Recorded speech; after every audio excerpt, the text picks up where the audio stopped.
Ryan in Pennsylvania, pronouns he, him, wants to ask a question. Is this show or your other content more successful in conversions? What other content, Ryan?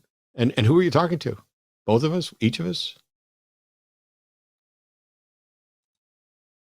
Hello? Ryan, if you called in on your phone has probably gone to sleep. And so you need to wake your phone up so that you're... Oh, am I on? You're on now, yeah. Okay. Sorry about that. Yeah, howdy guys.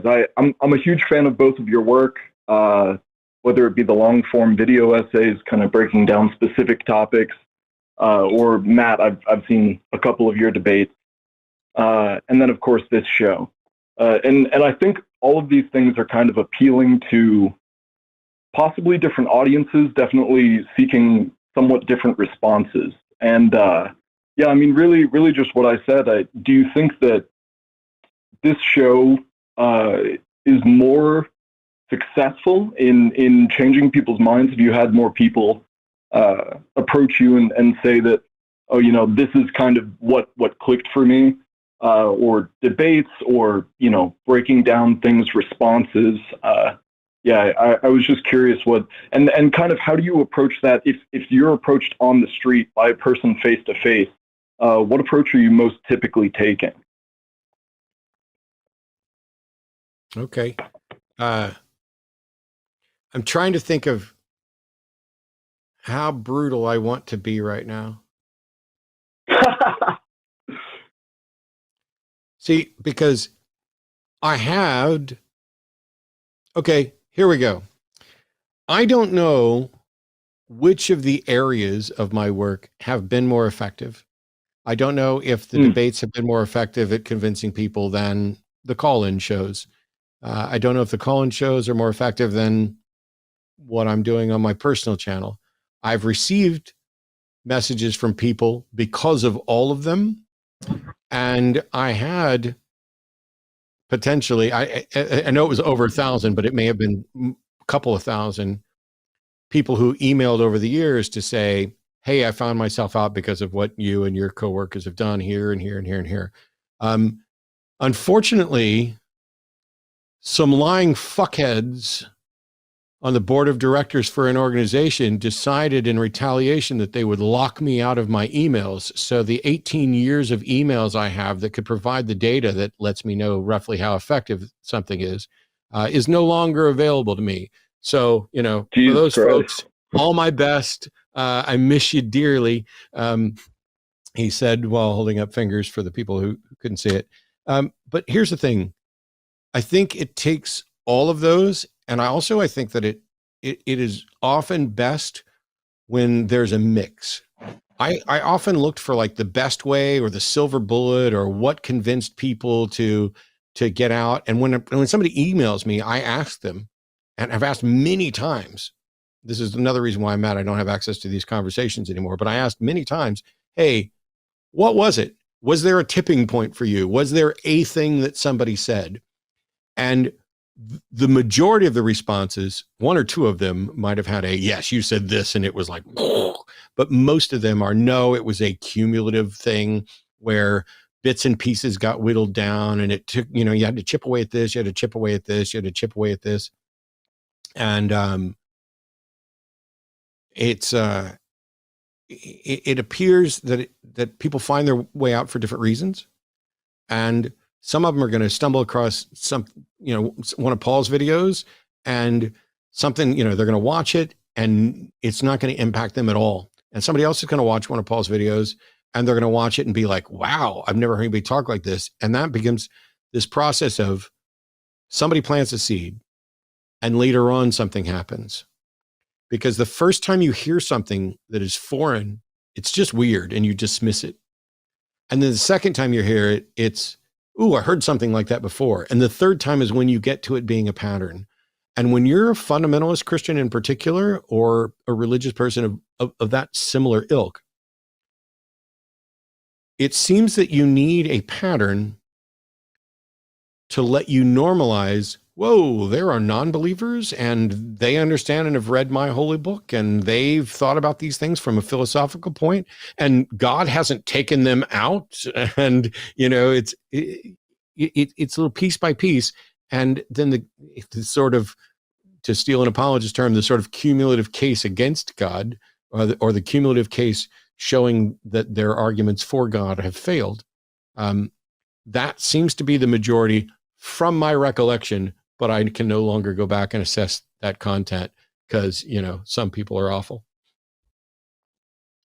I borrow another thought from my evangelical days, and Matt started with it, and that is just the notion of planting seeds, gardening, and the whole notion of the harvest, right? And when I was an evangelical, you were definitely trained in Bible school not to focus on the person who did the conversion at the end, because that's just the harvest. And if there wasn't all that work prior, the person who showed up at the end and gets the conversion, or in our case, the deconversion, it'd be weird for Matt or I to take credit for deconversions, even when people come up and say, it's because of you, because I know full well that, this was part of some process, almost always, right? So, I think Matt and I would both probably agree that the majority of our feedback is going to come from our personal channels versus call-in shows or whatever. Like, we're just not getting that feedback as directly. So we're probably going to have a bit of a skewed,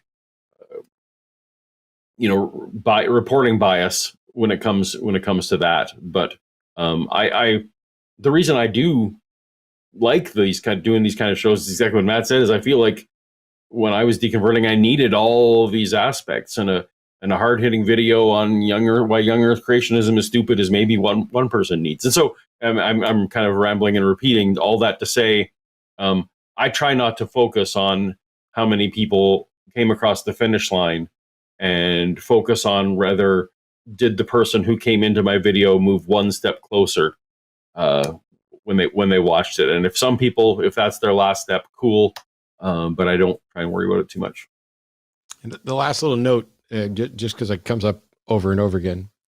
I also don't keep a tally. I just happen to know that there were a bunch of them. It was impressive, doing Atheist Experience for years and getting emails on a regular basis, including from people who are like, I watched you for 2 years and called in 5 times and you were an asshole and I set out to prove you wrong and that backfired and now I'm an atheist.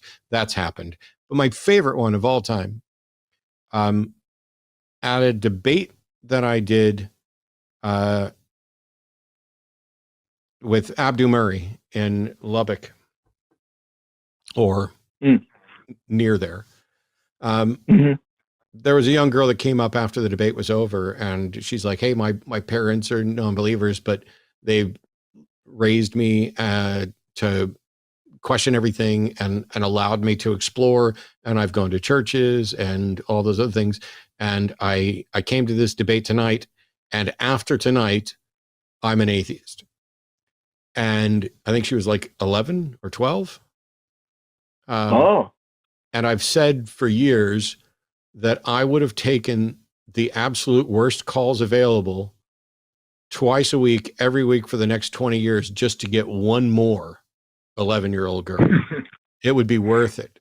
Fortunately, there have been many, and it's not me. Anytime somebody comes up to me at an event, they're like, oh my gosh, you're the reason I'm an atheist. I'm like, whoa. First of all, you don't get to blame that shit on me. But second of all, no, you did it. There were 25,000 other people that heard me say exactly what you heard me say, and they didn't change their mind. You did. So take credit for being open-minded and thinking and being willing to follow the evidence where it goes instead of leading it where you want it to go. And that's the best answer that the two of us can give today, right now. Yeah, absolutely. And if you guys have time for a quick follow-up, I guess I want to focus in specifically on the style of responses. You started the call off with how brutal do you want to get? And I think that that's kind of a theme that is overarching in most call-in shows, not just this one in particular. To be fair, that question about how brutal I want to get is whether or not I wanted to mention the jackasses that stole my emails or not. Right.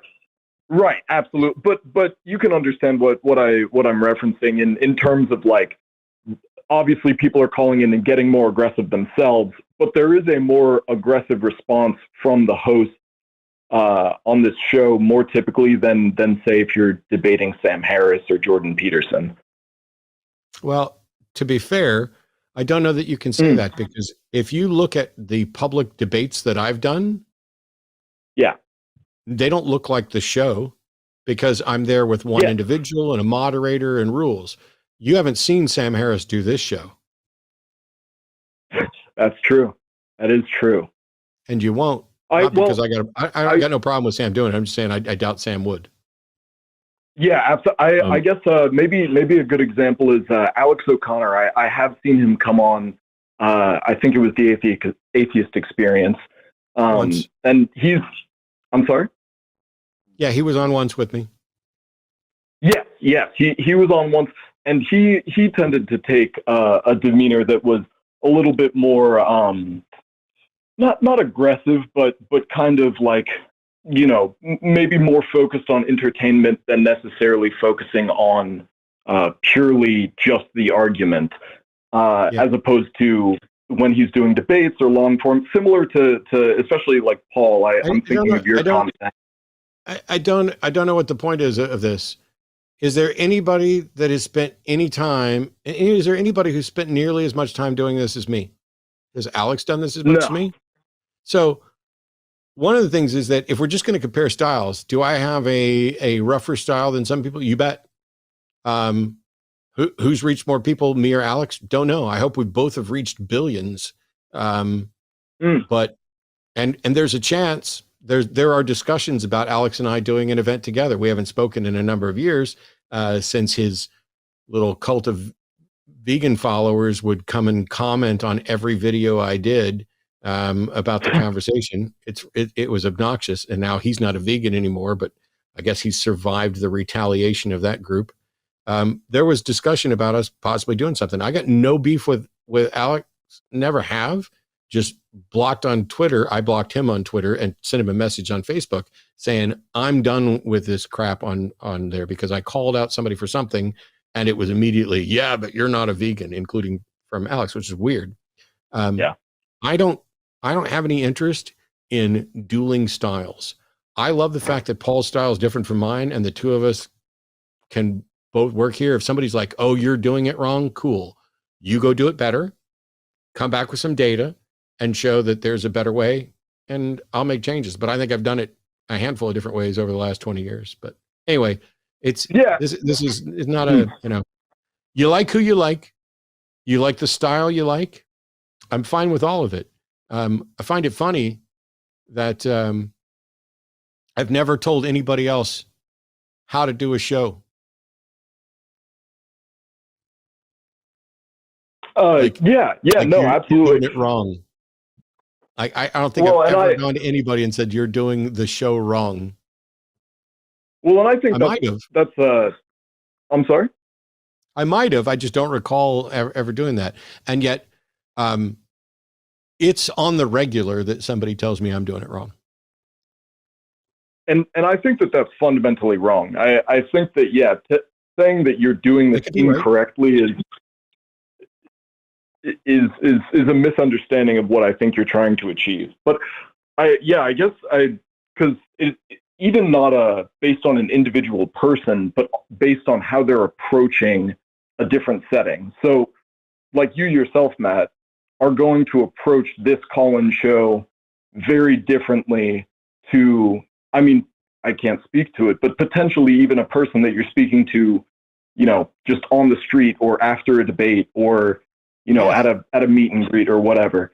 And I think anybody who doesn't is probably doing it wrong, he said, as a callback. It's because, so here's the thing. Right now, you're the last caller, Ryan. But before that, there were about. I don't want to keep you guys. No, well, then stop interrupting me, and it'll get here even quicker. Before we took the call, there were 5 or 6 people on hold. I'm here as the host of a show. If I just wanted to have a conversation with somebody on a phone about why they believe in God, I could do that, and I have done that. we could sit down, we could do a Skype call, we could do a Zoom call, whatever, and not even record it, just have the conversation. But this is a show. And so there are extra duties of the host, which are constantly keeping in mind there's thousands of people watching live. There are tens to hundreds of thousands of people going to be watching all or part of this over the next couple of months or years. And there's one person that's on the current active line, but there's 5 people on hold. Is the conversation I'm having with this person serving the current live audience, the future live audience, and is it taking up space that somebody on hold would be much better at? And am I giving enough time to the caller? Am I giving enough time to the co-host? Are we staying on topic? Are we rabbit trailing off into our side worlds? Are we spending time talking about tone patrolling and whose style is good? And if so, how fucking quickly can I hang up? That is all stuff that any of the hosts need to have in their mind.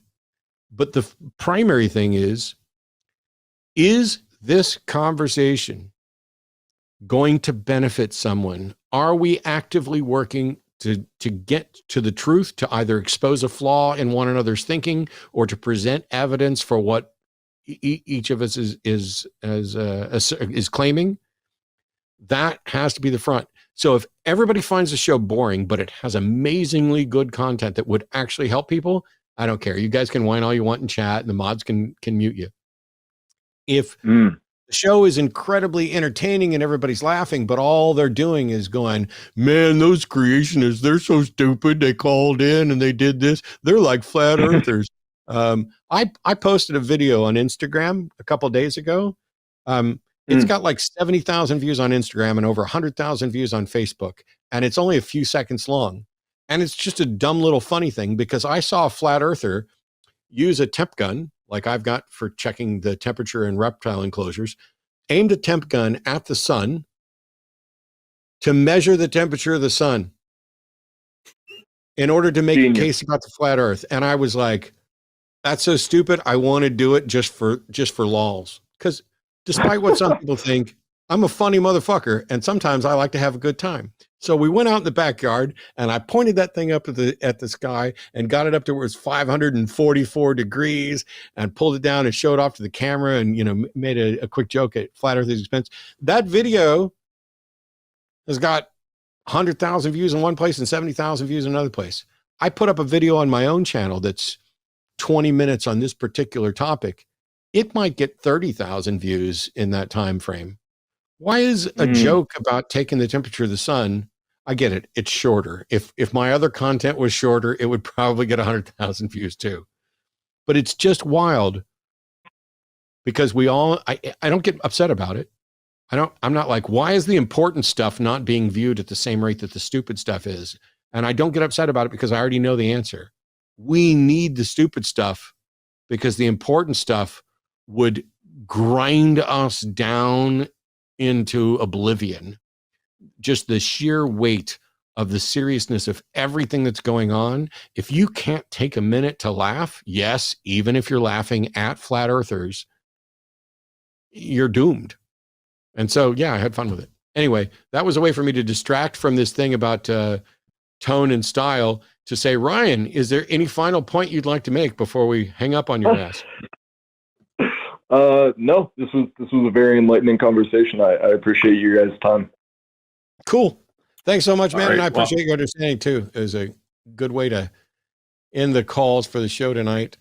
And on that note, I'm going to tag one thing on there, Matt. And that is that when I was deconverting, I absolutely needed Bible scholars. I needed Peter Enns. I needed, Bart Ehrman. I needed that stuff. But if it were not for Ricky Gervais and George Carlin, I'm not sure that I would have come out. I needed both things. I needed to see what I believed being mocked in one corner, and then I needed the rational version. It's just like the other thing we said. All tones must be represented, or we're not going to hit everybody. Because even for myself, there was no single tone that was going to do it. So that's all I. Yeah, it's my way out was a little different because it was pre-YouTube, and there were a number of people I listened to. Infidels.org. If you guys aren't already familiar with that website, it's important, and I owe all of the individuals that are over there. Eddie's over there, Rick's over there. There's a classical library and a modern library. There's tons of writings from legitimate scholars challenging, the evidence that demands a verdict crew and all of this. In some cases, going through it chapter by chapter and claim by claim, and writing up lists of things. Now, I'll caution you, as I always do, whether it's at infidels.org or other places, if you just looked up like Bible contradictions, you'll find all kinds of charts. There's a famous one that's just red line showing everywhere in the Bible, everything. Not all of those are contradictions. Not all of those are even remotely problematic. Some of those are from incredibly confused people who didn't bother to do their homework. And so be very careful if you're going to bring those up. But there are good contradictions and passages that are problematic all throughout. Even something I love, I don't have it right here, the Skeptic's Annotated Bible. I have my printed version. The website version is up. If you go through there verse by verse, they list contradictions and problems and stuff. Here's 500 problems in Scripture. Some of those are legit issues. Some are not. They're a good starting point for people to get a feel for how potentially broken some things about the Bible and religion are, but they are not the stopping point. Take those lists and use them to start an investigation. Go out and have fun. Go to carm.org, run by Matt Slick. Matt's going to freak out that I'm recommending this at all, but go to carm.org or someplace like that and see if they have posted an answer to your question, to the potential contradiction. Then take their answer and go find another apologist and find out what their answer is. And then find a third and compare all of them. And then in the same way that when people call in, you should ask yourself why they don't answer certain questions on the show. Ask yourself why 3 apologists, all supposedly in personal relationships with the risen Christ, who is God and emperor and ruler of the world, who knows everything, came up with 3 fucking different answers to why this scripture doesn't make any sense. One of my favorite debates of all time, I've mentioned it before, it's been a while and I've forgotten. It was Matt Slick against Jesse, I've forgotten the last name. They're both Christians. They have 2 completely different soteriologies. The soteriology is the study of what one must do to be saved. They're debating which Christian doctrine is most accurate. And this debate is online. You can look for it. Watch what they do. Each one of them gives verses that support their position. They don't really spend any time pointing at the other guy's verses and saying, ooh, you got this wrong. Ooh, you got this wrong. Ooh, you got this wrong. And here's why. No. It's here's the verses that support my position. Here's the verses that support my position. Whatever shall we do? I guess we'll each proclaim we're right. It is watching. It may have been Jesse Morrell. You'd have to find out. Dig around a little bit, but it's genuinely. It's one of my top 5 favorite debates. Sean Carroll and William N. Craig, where he pulls up the video or the picture of I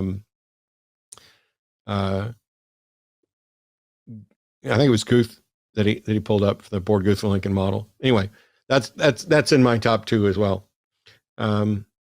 Yeah. Somebody seems to have verified. Jesse Morrell, JESSEMORELL. Watch it. You can learn stuff. You can go out.